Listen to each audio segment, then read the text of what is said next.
नमस्कार। India news Uttar Pradesh Uttarakhand देख रहे हैं आप और आपके साथ मैं हूं हिमांशी नेगी। बुलेटिन की शुरुआत करते हैं। देश भर में मानसून का दौर लगातार जारी है। 1 सितंबर की सुबह से ही यूपी के कई हिस्सों में तेज बारिश शुरू हो गई और बिजली भी चमक रही है। बारिश के चलते यूपी में नदियां उफान पर हैं, कई इलाकों में बाढ़ जैसे हालात हैं। मौसम विभाग ने आज 44 जिलों में बारिश का रेड अलर्ट जारी किया है। वहीं बात करें देवभूमि उत्तराखंड की तो यहां भी भारी बारिश का कहर देखने को मिल रहा है। बता दें 9 जिलों में भारी बारिश का रेड अलर्ट जारी किया गया है, जिसको देखते हुए सभी जिलों के स्कूलों को बंद कर दिया गया है। आज प्रदेश के 1 से 12वीं तक के सभी स्कूल बंद रहेंगे। वहीं लोगों से सुरक्षित स्थानों पर रहने के लिए अपील की गई है, निर्देश दिए गए हैं। मुख्यमंत्री पुष्कर सिंह धामी ने ये निर्देश दिए हैं कि पहाड़ी और मैदानी क्षेत्रों में नदियों के जलस्तर पर रात में खास तौर पर नजर बनाई रखी जाए, साथ ही लोगों को हर समय अलर्ट किया जाए। तो ये खबर जहां लगातार मौसम का कहर देखने को मिल रहा है, नदी नाले उफान पर है। उत्तराखंड कहें या उत्तर प्रदेश, दोनों ही प्रदेशों में लगातार बारिश का दौर जारी है। कई जिलों पर यहां पर मौसम विभाग ने अलर्ट जारी किया है। उत्तर प्रदेश की बात करें तो उत्तर प्रदेश में 44 जिलों में मौसम विभाग ने अलर्ट जारी किया है। वहीं उत्तराखंड में 6 जिलों में मौसम विभाग ने रेड और ऑरेंज अलर्ट जारी किया है। तो ये बड़ी खबर। बता दें लगातार उत्तर प्रदेश और उत्तराखंड में बारिश का दौर जारी है। तो लगातार नदी नाले उफान में है। बारिश के चलते मौसम यहाँ पर एक्टिव है। लगातार बारिश के चलते जनता को कई परेशानियों का सामना करना पड़ रहा है। किसानों को यहाँ पर कहीं बारिश से राहत मिली है तो कहीं किसानों पर यह बारिश आफत बनकर बरसी है। फसलों को नुकसान पहुंचा है। इसी के साथ अब मौसमी बीमारियों का भी यहाँ पर कहर देखने को मिलने लगा है। बुखार, डेंगू ऐसी बीमारियों से यहाँ पर लोग ग्रसित हैं। अस्पतालों में भी कई मरीज पहुंच रहे हैं। तो लगातार बारिश के चलते जनता परेशान है। उत्तर प्रदेश और उत्तराखंड दोनों ही राज्यों में मौसम विभाग ने अलर्ट जारी किया है। उत्तर प्रदेश में 44 जिलों में रेड अलर्ट जारी है। वहीं उत्तराखंड में 6 जिलों में यहाँ पर मौसम विभाग ने रेड और ऑरेंज अलर्ट जारी किया है। तो बता दें लगातार बारिश का दौर जारी है, बारिश का कहर जारी है। कई जगहों पर ये बारिश राहत लेके आई तो कई जगह आफत बनकर बरसी है। जनता को कई दिक्कतों का यहाँ पर सामना करना पड़ रहा है। इसके चलते स्कूल भी बंद कर दिए गए हैं। 1 से 12वीं तक के स्कूल उत्तराखंड में बंद हैं। बारिश के चलते यहाँ पर लोगों को आवागमन में कई दिक्कतों का सामना करना पड़ता है, क्योंकि लगातार बारिश के चलते सड़कें जलमग्न है। सड़कों पर कई फीट तक पानी भर चुका है। प्रमुख नदियाँ उफान पर है। ऐसे में सड़कों पर यात्रा करना मुश्किल है। ट्रैफिक भी यहाँ पर थम गया है। गाड़ियों की आवाजाही भी कम हो गई है। लोग घर पर रहना ही जरूरी समझ रहे हैं। तो प्रदेश में अलग अलग जिलों में लगातार मौसम खराब है, भारी बारिश का दौर जारी है। इन्हीं पर अपडेट्स के लिए हमारे साथ अलग अलग जिलों से हमारे सहयोगी जुड़ चुके हैं। लखनऊ से जय शुक्ला हमारे साथ जुड़े हैं। जय, लखनऊ में मौसम का हाल कैसा है? लगातार बारिश हो रही है तो यहाँ पर सड़कों का हाल कैसा है? क्या परिस्थितियां यहाँ पर देखने को मिल रही हैं? अगर मौसम की बात करें तो यहाँ पर देर रात से ही लगातार गरज चमक के साथ में बारिश चल रही है। इस वक्त भी छुटपुट बूंदाबांदी देखने को मिल रही है और लगातार बारिश होने से कई जगह जल जमाव जैसी स्थितियां भी उत्पन्न हो गई हैं। कई पौष इलाके ऐसे हैं जहां पर पानी भर गया है, जिसकी वजह से लोगों को आने जाने में समस्या हो रही है। हालांकि इसको लेकर के पहले ही नगर निगम और नगर पंचायतों का अलर्ट जरूर कर दिया गया था कि नालों की सफाई कर ले समय से, ताकि जल जमाव जैसी जो दिक्कतें हैं वो लोगों को ना झेलनी पड़े। लेकिन देखा जाता है कि जब बारिश होती है तब कहीं ना कहीं इस तरह की जो समस्या है वो जरूर देखने को मिलती है। और अभी अगर हम मौसम विभाग की माने तो अभी भी 2-3 दिन का उन्होंने अलर्ट जारी किया गया है। आज भी उत्तर प्रदेश के कई ऐसे जिले हैं जिसमें ऑरेंज अलर्ट और येलो अलर्ट जारी किया गया है, जिसमें बारिश हो सकती है। इस वक्त राजधानी लखनऊ में भी छुटपुट बारिश लगातार हो रही है। हालांकि स्कूलों की बात करें तो कुछ स्कूलों ने स्वतः ही छुट्टियां दे दी हैं बच्चों को। कई स्कूलों में छुट्टी कर दी गई है। तो देख सकते हैं कि किस तरह से राजधानी लखनऊ में इस वक्त भी हल्की बूंदाबांदी अभी भी हो रही है। जी जी, लखनऊ में हल्की बूंदाबांदी जारी है। इसी के साथ मैं जानना चाहूंगी संतोष, गाजियाबाद में क्या हाल है?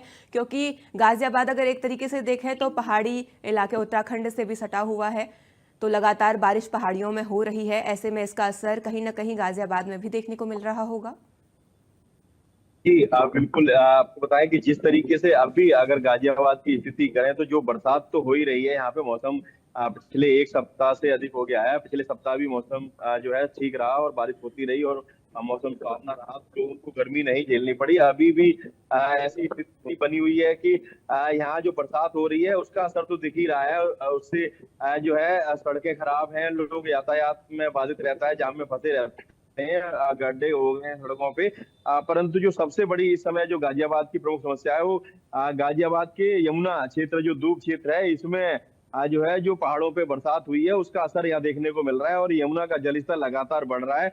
उससे जो है प्रशासन की जो है, क्योंकि 2023 में यहाँ पे बहुत बड़ी जो है त्रासदी आई थी, बाढ़ आ गई थी, तो उसमें लाखों लोग जो है का जनजीवन अस्त व्यस्त हो गया था। तो ऐसे में अगर बात की जाए अभी जो यमुना का जलस्तर की, तो मेरी मौजूदगी भी अभी यमुना घाट पे है और ये मेरे पीछे देख रहे हैं कि पूरा जो चारों तरफ पानी ही पानी नजर आ रहा है। ये जो है बारिश का ही असर है, क्योंकि पहाड़ी क्षेत्रों में जो है बारिश हुई है उसका जो है कहीं ना कहीं ये असर देखने को मिल रहा है।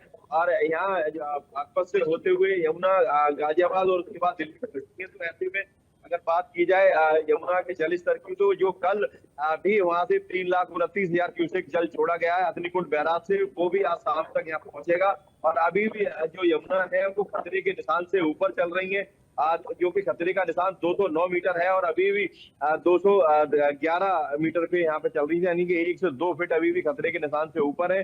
और ये शाम तक जो स्थिति है वो 4 से 5 फीट खतरे के निशान से ऊपर हो जाएगी, ऐसा जो है अनुमान है। सिंचाई विभाग की टीम जो है यहाँ पे लगी हुई है, सारे जो है बाढ़ चौकी बना दी गई है, यहाँ पे तैनाती की गई है सभी विभागों के अधिकारियों की। लगातार यहाँ जो है स्थिति को नियंत्रण करने के लिए जो है बार बार अधिकारी जो है निरीक्षण कर रहे हैं यहाँ पे आके। पर जिस तरीके से 2023 में जो लोगों ने यहाँ पे मंजर देखा था कि जो लोग बांध टूट गया था और उस घरों में पानी भर गया था और हजारों बीघे किसानों की फसल नष्ट हो गई थी, तो ऐसे में अभी भी ये कहा जा सकता है कि जो दूब क्षेत्र के जो किसान थे, जो सब्जी और फूल और पशुओं के लिए जो चारा जो बो रखा था वो जो है नष्ट हो गया है। और अभी भी यहाँ बरसात का असर देखने को मिल रहा है। सुबह से 2 बार बरसात भी हो चुकी है, हल्की फुल्की बरसात हुई है, लेकिन 2 बार बरसात हो चुकी है। मौसम ठीक है, हालांकि हल्की सी धूप निकली हुई है अभी, लेकिन मौसम सुहावना है अभी भी, क्योंकि हवा ठंडी चल रही है। तो ऐसे में जो है मौसम सुहावना बना हुआ है। परंतु जिस तरीके से बरसात जो है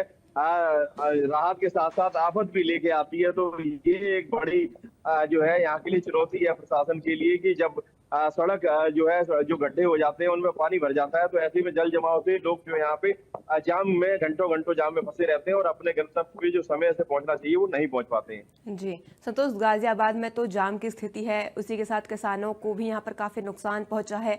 अमेठी से अब मैं जानना चाहूंगी कि अमेठी में क्या हाल है। संजय। अब देखिए हिमांशी जी, अब लगातार यूं कहा जाए कि जो मानसून है वो उत्तर प्रदेश से लेकर उत्तराखंड तक पूरा कहर बरपा रहा है और लगातार जो बारिश है वो देखने को मिल रही है। अमेठी अगर जनपद की बात करें तो कल से लगातार यहाँ भी बारिश देखने को मिली, क्योंकि कल देर शाम भी जो है वो जोरदार बारिश हुई। उसके बाद रात में भी गरज चमक के साथ जो बारिश है वो भी जोरदार हुई। तो इससे कहीं ना कहीं देखा जाए कि मानसून अब पूरी तरीके से एक्टिव मूड में देखने को मिल रहा है। और इससे जो एक भीषण गर्मी थी, उमस थी, उससे जहां राहत मिली है, तो तमाम तरीके की जो आफत है वो भी देखने को मिली है। क्योंकि लगातार जिस तरीके से मौसम विभाग ने अलर्ट जारी किया गया था कि बारिश के साथ साथ जो तमाम आकाशीय बिजली और वज्रपात हैं उनसे भी समस्याएं हो सकती है, उसके लिए भी अलर्ट जारी किया गया था। तो लगातार कल से दूसरी टाइम से अगर बात करें तो कई जगहों पर जो आकाशीय बिजली है वो गिरी है। हालांकि बड़ी जनहानि कहीं पर नहीं हुई है, लेकिन वहीं पर दूसरी तरफ जो बारिश हुई है तो तमाम जो जर्जर दीवारें थी, जर्जर भवन थे, वो उनके ढहने की सूचना है। तो ऐसे में देखा जाए तो एक तरफ जो बारिश है वो राहत लेकर आई, तो दूसरी तरफ आफत भी लेकर आई है। यूं कहा जाए कि पूरी तरीके से जो उमस है उससे तो आम जनमानस को राहत मिली है। ये बारिश जो किसान है उनके लिए फायदेमंद भी साबित हुई है। लेकिन मौसम विभाग लगातार अलर्ट जारी कर रहा है, क्योंकि आज के लिए भी अलर्ट जारी किया गया है। उत्तर प्रदेश के लगभग 44 जनपद है जिनके लिए अलर्ट जारी किया गया, और उसमें से विशेष करके 13 जनपद है जिनके लिए रेड अलर्ट जारी किया गया है, बाकी के लिए येलो और ऑरेंज अलर्ट जारी किया गया है। तो ऐसे में जो ऑरेंज अलर्ट है वो जनपद अमेठी के लिए जारी किया गया है। तो आज भी बारिश का दौर देखने को मिल सकता है। यूं कहा जाए कि झमाझम बारिश जो कल से चल रही है वो आज भी देखने को मिलेगी और अगले 2-3 दिनों तक इसी तरीके से जो मौसम है उसके जी। बने रहने के आसार देखने को मिल रहे हैं। और इस तरीके से देखा जाए तो लगातार जहां जो प्रशासन है, चाहे वो स्वास्थ्य विभाग की बात करें या फिर जिला प्रशासन की बात करें, दोनों विभाग जो है पूरी तरीके से एक्टिव मोड में है, क्योंकि लगातार जिस तरीके से बारिश हो रही, उमस हो रही, उससे तमाम तरीके की बीमारियां होती है, तो स्वास्थ्य विभाग के लिए भी बड़ी चुनौती होती है। और लगातार बारिश के चलते अमेठी के जो जिलाधिकारी संजय चौहान है, उन्होंने इस भीषण बारिश को देखते हुए 1 से लेकर 12 तक के जो सभी विद्यालय हैं उनको आज बंद कर दिए गए हैं, क्योंकि लगातार आज का भी अलर्ट है। तो ऐसे में बड़ी चुनौती है जिला प्रशासन से। हालांकि यूं कहा जाए कि पूरी तरीके से जो जिला प्रशासन है वो एक्टिव है और जो स्वास्थ्य विभाग है वो भी एक्टिव है इन तमाम बीमारियों से निपटने के लिए, या कहीं पर अगर किसी प्रकार की कोई दिक्कत होती है तो उसके लिए जिला प्रशासन को भी पूरी तरीके से अलर्ट पर रखा गया है। वहीं आज के लिए भी अलर्ट जारी करते हुए मौसम विभाग ने कहा है कि सुरक्षित रहे, सावधान रहे, क्योंकि लगातार जो बारिश है वो होती रहेगी और जिसके चलते तमाम तरीके की जो प्रॉब्लम है उनसे सावधानी बरतने की आम जनमानस से अपील भी की गई है। जी जी, तो अमेठी में तो मौसम विभाग ने रेड ऑरेंज अलर्ट जारी किया है। इसी के साथ जय, मैं आपसे जानना चाहूंगी कि लखनऊ में मौसम विभाग की तरफ से अलर्ट जारी है, और अगर हाँ तो प्रशासन की तरफ से यहाँ क्या तैयारियां की गई हैं? क्या स्कूलों में छुट्टी का यहाँ पर कोई ऐलान किया गया है? बिल्कुल, आपको बता दें कि आज जिस तरह से लगातार देर रात से बारिश हो रही थी, उसको चलते कहीं ना कहीं जो स्कूल है उन्होंने स्वतः संज्ञान लेते हुए स्कूलों में छुट्टियां की हैं। बच्चों की आज छुट्टियां देखने को मिल रही है। हालांकि डीएम की तरफ से अभी कोई ऐसा आदेश नहीं आया है, लेकिन वहीं अगर हम और तैयारियों की बात करें तो प्रशासन लगातार शुरुआत से ही, जब मानसून सक्रिय हुआ था तभी से लगातार एक्टिव दिख रहा था। हालांकि नगर निगम और नगर पालिकाएं कहीं ना कहीं थोड़ा सा लापरवाह जरूर दिखी, क्योंकि जगह जगह जल जमाव जैसी जो स्थिति है वो जरूर देखने को मिली। लखनऊ की कई ऐसे पॉश इलाके हैं जहां पर पानी भरा हुआ था। हालांकि बाद में नालों की सफाई जरूर की गई है, उसका जल निकासी की व्यवस्था की गई, लेकिन शुरुआत में कहीं ना कहीं लापरवाही जरूर देखने को मिली। वहीं अगर हम स्वास्थ्य महकमे की बात करें तो स्वास्थ्य महकमे को भी शुरुआत से ही अलर्ट मोड पर रखा गया था कि अगर बारिश से कोई संक्रामक जैसी बीमारी अगर फैलती है तो उसको लेकर के जगह जगह आप कैंपिंग करें और साथ ही साथ जागरूकता अभियान भी चलाया जा रहा था। और हर एक हॉस्पिटल, चाहे सीएससी हो, पीएससी हो या जिला अस्पताल हो, वहां पर प्रॉपर तौर पर जो दवाइयां हैं उनकी व्यवस्थाएं की गई हैं। हालांकि इस समय देखा जाता है कि डेंगू और मलेरिया जैसी जो बीमारियां हैं मच्छर जनित, वो ज्यादा फैलती हैं। ऐसे में डेंगू और मलेरिया की जांच के लिए भी एंटीजेंट किटों की व्यवस्था हर एक पीएससी सीएससी पर की गई है, ताकि लोगों को अगर डेंगू मलेरिया जैसी बीमारी हो तो उसका पता चल सके और उसका प्रॉपर तौर पर इलाज हो सके। तो इस तरह को लेकर के लगातार देखा जा रहा है कि राजधानी लखनऊ में व्यवस्थाएं की गई हैं। शासन प्रशासन अलर्ट मोड पर है। साथ ही साथ अगर हम बात करें जो बाढ़ प्रभावित इलाके हैं उनके लिए भी पहले ही बैठक की गई थी कि वहां पर समय पर व्यवस्थाएं मुकम्मल की जाए। अगर कहीं बाढ़ जैसी स्थिति बनती है तो वहां पर खाने पीने की व्यवस्थाएं की जाए। लखनऊ का एक इलाका है फैजुल्लागंज, जहां पर अक्सर देखा गया है गोमती नदी के तट के किनारे होने की वजह से वहां पर पानी भर जाता है। वहां पर स्थिति ये बन जाती है कि लोगों को नाव से आना जाना पड़ता है। तो ऐसे में उस इलाके को लेकर के भी पहले से अलर्ट किया गया था कि वहां पर अगर जल जमाव जैसी व्यवस्थाएं हो, अगर स्थितियां उत्पन्न हो, तो वहां पर भी प्रॉपर तौर पर लोगों की खाने पीने की व्यवस्था की जाए। तो तमाम तरह की अगर व्यवस्थाओं की बात करें तो प्रशासन को पहले ही अलर्ट मोड पर रखा गया है। जी जी, संतोष, मैं आपके पास आना चाहूंगी। जैसा आपने बताया था कि यमुना में लगातार जलस्तर बढ़ रहा है, ऐसे में प्रशासन की तरफ से वहां पर क्या तैयारियां की गई हैं? क्योंकि निचले इलाकों में देखा जाएगा कि जलस्तर से कई घर डूब जाएंगे। ऐसे में लोगों को वहां पर अलर्ट रहने की भी बात सामने आई होगी, तो प्रशासन की तरफ से क्या तैयारियां हैं? जी बिल्कुल, प्रशासन ने यहाँ पे बाढ़ चौकी खोली हुई है और उस पे जो राजस्व विभाग की टीम हो, सिंचाई विभाग की टीम हो, पुलिस हो, ये सब लोगों को तैनात कर दिया गया है। साथ ही उनके जो घरों में जिनके पानी घुसने की संभावना है उनको सुरक्षित स्थान पे ऊपर जो है जाने के लिए कह दिया गया है, घोषणा करवा दी गई है। साथ ही आपात काल में स्थिति में निपटने के लिए कुछ नंबर जारी कर दिए गए हैं। फोन नंबर, अगर कोई आपात स्थिति आती है तो ऐसे में नंबर जारी कर। साथ ही प्रशासन के जो बड़े अधिकारी हैं प्रशासनिक, वो यहाँ पे लगातार दौरा कर रहे हैं, निरीक्षण करने आते हैं। और अभी जो क्षेत्र की स्थिति है वो मैं अपने सहयोगी से कहूंगा कि एक बार जरा इधर दिखाए कैमरे पे कि कितने लोग जो है भयभीत हैं, क्योंकि 2023 में जो बाढ़ आई थी उससे जो है बहुत सारे लोग प्रभावित हुए हैं। तो भी यहाँ पे देखने के लिए यहाँ पे यमुना पे पहुंचे हुए हैं जल स्तर को, क्योंकि लगातार जो जल स्तर है यमुना का वो ऐसी स्थिति में बना हुआ है कि अभी आज जो कल यहाँ छोड़ा गया है पानी वो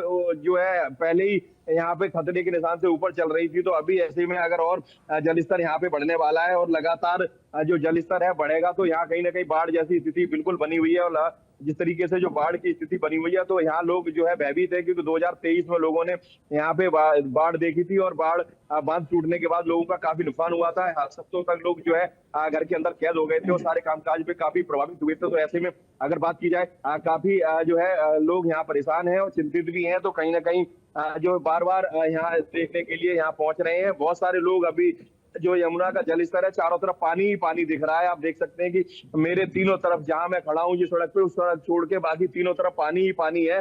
दाएं बाएं पीछे सब तरफ जो है पानी ही पानी दिखेगा। ये यमुना का जल स्तर बढ़ने का असर है और लगातार जो जल स्तर बढ़ रहा है उससे लोग भयभीत हैं और स्थानीय लोग यहाँ पे जो है यमुना का जल स्तर देखने के लिए यहाँ पे लगातार पहुंच रहे हैं। सैकड़ों की संख्या में जो है यहाँ पे जो लोग बार बार देखने के लिए आ रहे हैं कि जल स्तर कितना बढ़ गया है, क्योंकि खेतों में भी काफी नुकसान हुआ है।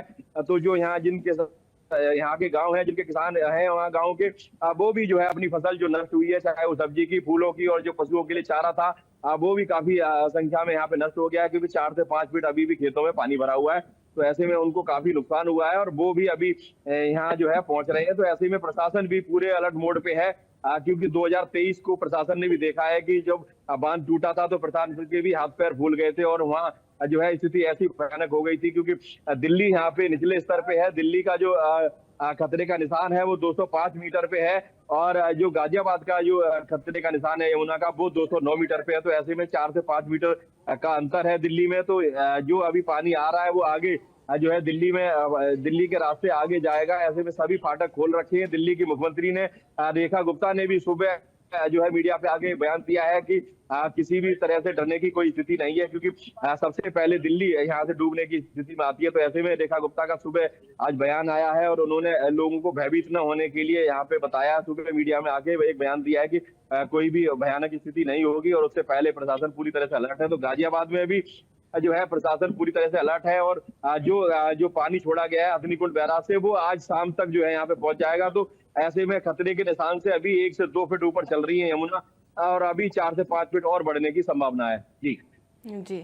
तो संजय, मैं आपसे जानना चाहूंगी प्रशासन की व्यवस्थाएं क्या हैं। इसी के साथ ये भी कि जैसे लगातार प्रशासनिक जो जनप्रतिनिधि हैं वो लगातार बाढ़ प्रभावित क्षेत्रों का दौरा कर रहे हैं और हर मदद का आश्वासन दे रहे हैं, ऐसे किसी आश्वासन की या फिर प्रशासन की तरफ से जो तैयारियां हैं? जी बिल्कुल, देखिए अमेठी थोड़ा सा ऊपरी हिस्सा पड़ता है क्योंकि आसपास भी कोई बहुत बड़ी नदी नहीं है। एक गोमती का जो थोड़ा सा किनारा है वो टच होता है, क्योंकि जगदीशपुर का एरिया है, वहाँ 4 से 5 ऐसे गांव हैं जो गोमती नदी के किनारे हैं। अगर गोमती का जल स्तर बढ़ता है तो उसके बाद उन गांवों में पानी जाने की संभावना बढ़ जाती है। और उसके बाद अगर दूसरी नदी की बात करें तो अमेठी जनपद में मालती नदी है, लेकिन मालती नदी है जो है उसका जलस्तर अभी नीचे चल रहा है क्योंकि वो छोटी नदी है। तो ऐसे में कहीं ना कहीं देखा जाए तो जो तराई इलाके हैं वहां पर जो नहर है, नदियां हैं, उनका प्रभाव देखने को मिल रहा है, क्योंकि उसमें जब जलस्तर बढ़ता है तो तमाम तरीके की प्रॉब्लम होती है, चाहे वो फसलों की प्रॉब्लम हो या फिर ग्रामीणों के जो घरों में पानी घुसने की प्रॉब्लम हो। तो ये समस्या अभी जनपद अमेठी में देखने को नहीं मिली है, क्योंकि अमेठी थोड़ा सा ऊपरी हिस्सा है। हालांकि जो बड़ी नदियां हैं, चाहे वो गंगा की बात करें, यमुना की बात करें, वो प्रयागराज से होकर, कानपुर से होकर गुजरती है, तो अमेठी से उनकी कोई कनेक्टिविटी नहीं है। लेकिन ऐसे में अगर देखा जाए तो जिला प्रशासन लगातार जो एडवाइजरी है वो जारी कर रहा है। जिले के जो जिम्मेदार अधिकारी हैं वो आम जनमानस से अपील कर रहे हैं कि तमाम जो सावधानियां हैं उसको बरतने की आवश्यकता है। अगर तेज बारिश होती है तो बाहर निकलने की न निकलने की हिदायत दी जाती है। दूसरी तरफ यूं कहा जाए कि अपने बचाव के लिए तमाम तरीके की जो सावधानियां हैं उसके लिए लगातार जिला प्रशासन जो है अलर्ट कर रहा है, एडवाइजरी जारी कर रहा है। हर जगह से यूं कहा जाए कि आम जनमानस सुरक्षित रहे, किसी प्रकार की प्रॉब्लम ना हो, दिक्कत ना हो, इसको लेकर जो जिम्मेदार अधिकारी है वो लगातार मॉनिटरिंग कर रहे हैं और लगातार जो सोशल मीडिया के जरिए है उनसे भी जो तमाम सूचनाएं हैं वो लोगों तक पहुंचाई जा रही है। यूं कहा जाए कि प्रशासन पूरी तरीके से अलर्ट है, क्योंकि लगातार जिस तरीके से प्रदेश के मुखिया योगी आदित्यनाथ जो बाढ़ इलाके हैं, प्रभावित इलाके हैं, जो तराई के इलाके हैं, वहां के लिए जिस तरीके से तमाम जो टीम 11 का उन्होंने गठन किया था, वो भी बाढ़ और प्रभावित क्षेत्रों में जाकर लगातार लोगों को राहत और बचाव कार्य कर रही है। तो इस तरीके से देखा जाए तो हर जगह की जो प्रशासन है वो पूरी तरीके से अलर्ट है, क्योंकि आम जनमानस की सुरक्षा जी। और स्वास्थ्य जो है वो मुख्यमंत्री के लिए प्राथमिकता रहती है। तो ऐसे में पूरी तैयारी है। हालांकि बारिशों का दौर चल रहा है, आम जनमानस को भी जागरूक होना पड़ेगा।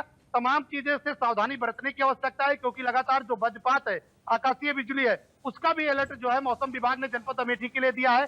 तो ऐसे में जब मौसम खराब हो, तो चाहे वो हरे पेड़ हो या खेत हो या फिर जर्जर बिल्डिंग हो, विद्युत विद्युत को तोड़ हो, तो ऐसी कई सारी सावधानियां जो आम जनमानस है उनसे बरतने की आवश्यकता है, क्योंकि उनको भी जागरूक होना पड़ेगा, तभी उनकी अपनी बचाव है। हालांकि बारिशों का दौर चलेगा, राहत और बचाव कार्य के लिए पूरा प्रशासन अलर्ट है। जी। किसी प्रकार की कोई समस्या नहीं है। लेकिन नगर पालिका और नगर पंचायत की बात कर लेते हैं, तो जिस तरीके से वो तैयारियां सालों से करते हैं, जी।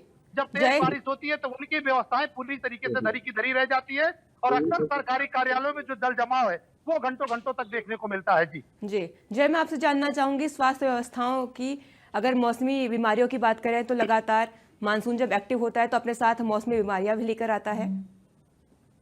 अब बिल्कुल जिस तरह से देखा जाता है कि मानसून एक्टिव होता है, और जब मानसून एक्टिव होने के बाद जगह जगह जल जमाव छोड़ जाता है, उस स्थिति में कहीं ना कहीं जो मच्छर जनित बीमारियां हैं, जो ये संक्रमित बीमारियां हैं, ये फैलने का खतरा काफी हो जाता है। डायरिया और डेंगू मलेरिया जैसी तमाम बीमारियां फैलती हैं। ऐसे में इसको लेकर के पहले बीते माह की बात हम करें तो जो संचारी रोग माह है वो चलाया गया, लोगों को जागरूक किया गया। जगह जगह घर घर जाकर के आशा बहुओं के माध्यम से, एनम्स के माध्यम से लोगों को जो दवाइयां हैं वो वितरित की गई, ओआरएस पैकेट वितरित किए गए, और लोगों को बताया गया कि आप अपने घर के आसपास, चाहे वो टायर हो, चाहे वो कूलर हो, उसमें पानी ना जमा होने दें, ताकि मच्छर के लार्वा उसमें पैदा ना हो और जो इस तरह की बीमारियां हैं वो ना हो। इसको लेकर के स्वास्थ्य विभाग को पहले ही अलर्ट किया गया था, और ये मुकम्मल किया जा रहा है कि हर एक, चाहे वो पीएससी हो, सीएससी हो, जिला अस्पताल हो, हर हॉस्पिटल पर दवाइयां पूरी तरह से उपलब्ध हो, मरीजों को बगैर दवाइयों के ना लौटना पड़े। इसको लेकर के भी प्रॉपर व्यवस्था की गई है, अलग से काउंटर्स बनाए गए हैं। और वहीं आपको बता दें कि देखा जाता है कि जब इस तरह की बीमारियां, जब बारिश होती है तो बारिश में कहीं ना कहीं महंगाई भी बढ़ जाती है। इस समय देखा जा रहा है जी। कि जो सब्जियां हैं, सब्जियों में भी आग लगी हुई है। तमाम तरह से देखा गया है कि कई जगह की जो फसलें हैं वो बारिश की वजह से सब्जियां नुकसान हुआ है, सब्जियों की फसलों को। इसकी वजह से जो इस समय महंगाई है, महंगाई भी चरम पर है। तो लगातार बारिश दोहरी मार दे रही है लोगों को। ऐसे में एक तो बारिश की मार, दूसरा महंगाई की मार, तो लोगों को दोहरी मार इस समय झेलनी पड़ रही है। जी जी। जय, संतोष, संजय, तमाम अपडेट्स हम तक पहुंचाने के लिए आपका शुक्रिया। तो लगातार प्रदेश में बारिश का दौर जारी है। 44 जिलों में यहाँ अलर्ट जारी किया गया है।